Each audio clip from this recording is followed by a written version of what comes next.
प्रभो दीपं ज्योति परं ब्रह्म दीपं ज्योति जनार्दनः दीपाहरतु मे पापो पूजा दीप नमस्तुते बाबा धवलेश्वर बालालिंग महाप्रभु संसार सुखी रखंतु समस्त श्रद्धालु भक्त मानक आश्रीपद करंतु आज शुभ शुक्रवार रे समस्त श्रद्धालु भक्त मानक आश्रीपद करंतु मनस्कामना पूर्ण करंतु कर्म क्षेत्रोन्नति करंतु ग्रहरिष्ट खंडन करंतु जगतर मंगल करंतु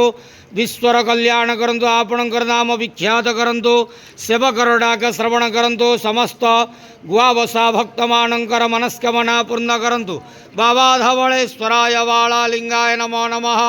संसार सुखी रखंतु आनंद के वार हरि बोलो आज शुभ शुक्रवार रे समस्त श्रद्धालु भक्त मानक आश्रीपद करंतु आनंद के वार हरि बोलो हर हर महादेव शिव शंभु बाबा धवलेश्वराय बालालिंगाय नमो नमः।